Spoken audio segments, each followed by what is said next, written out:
Le cadre, pour une personne qui est consciente comme lui, c'est de pouvoir valider qu'il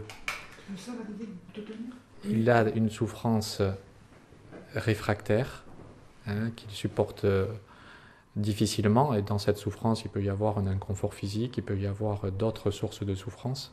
Oui. Le deuxième point à vérifier par rapport à cette sédation profonde et continue, c'est que le pronostic vital doit être engagé à court terme. Ce qui n'est pas votre cas, même s'il y a cet affaiblissement. Qu'est-ce que vous voulez? Je suis en attente qu'on m'écoute comme il a fait.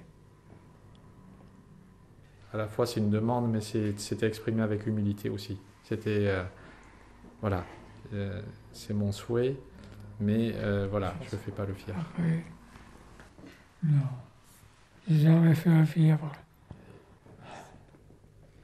Aujourd'hui, il a aussi un traitement qui est un neuroleptique pour éviter les nausées, les vomissements, et c'est plus difficile de trouver les mots quand même par rapport à la semaine dernière. Il y a l'affaiblissement, il y a probablement ce médicament. Alors vous êtes la fille de... C'est ça. C'est ça? Voilà, oui. S'il te plaît. Je voulais remercier l'hôpital de Bayonne pour la prise en charge de mon papa.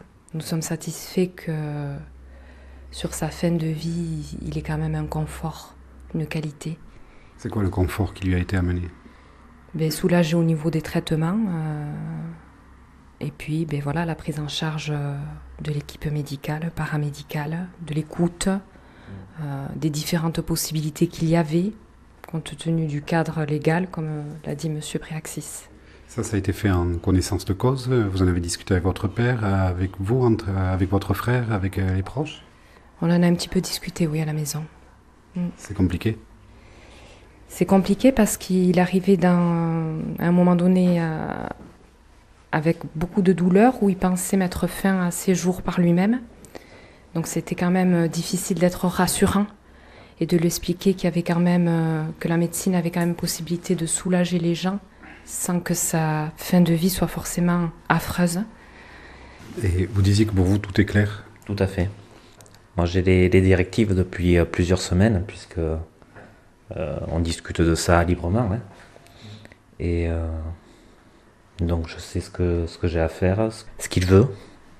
Je fais du mieux que je peux.